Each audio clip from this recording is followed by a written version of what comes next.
Hello, this is the garden of Dalswinton House, and I'm going to show you how wonderful it looks in all its spring glory, and to show you how the garden was developed around the house in the Victorian times and how we've adapted it to suit our needs today. The house sits on top of a hill with fantastic views over the Dumfriesshire countryside. The daffodils are just going over, and that's a very large bed which is going from herbaceous to shrubs. The best views are over the loch, which sits below the house and which was hand dug in about 1785 to 1790 under the control of Patrick Miller, who built the house.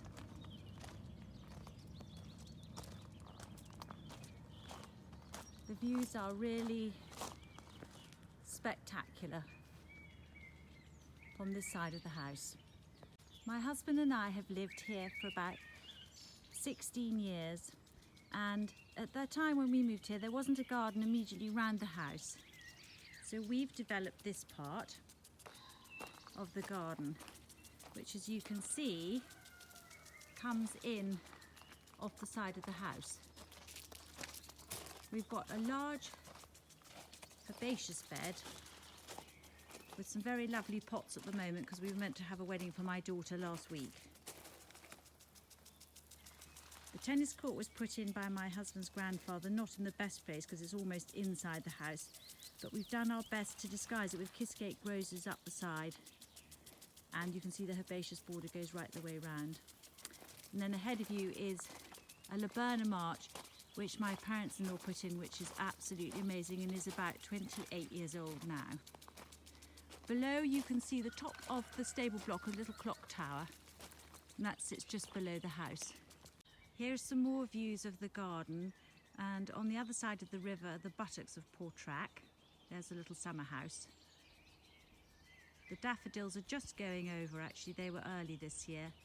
And you can see how this bed comes off this side of the house with all its spring greens.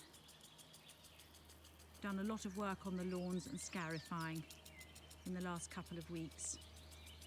And there's a rather lovely sculpture of a hare over the moon, which was done by my cousin's wife, Kate Denton. I'll just take you right up to it and you can see it.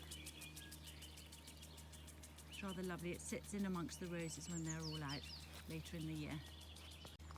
Going through the laburnum arch, which had a very hard pruning last year, you walk down the path towards the stable block and then onto the loch, which I'll show you some shots of when I get there. The loch is all open to the public, who enjoy it as much as we do.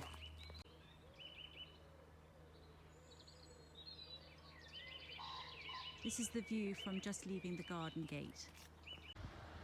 Now we're coming down to the loch with the roadies just coming out, and you can see the walled garden in the distance.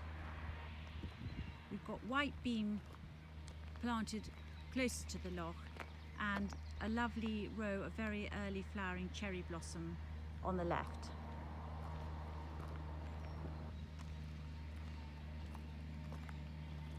In the middle of the loch there is a small island with a tower on it, and I shall just get that into view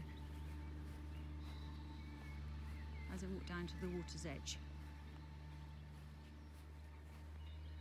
We've recently cleared the island of all the old ponticum and left it just very simple, with the folly standing in the middle. Here's some more views across the loch. It always has great reflections.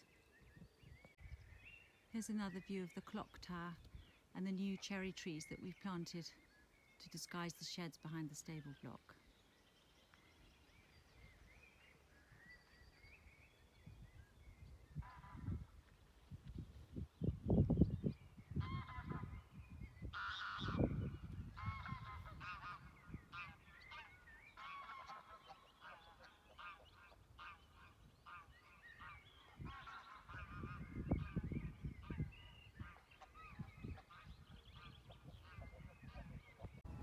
Further on round the loch you can see the folly on the island from the back, and the house, which you can then get an idea looks right down this view,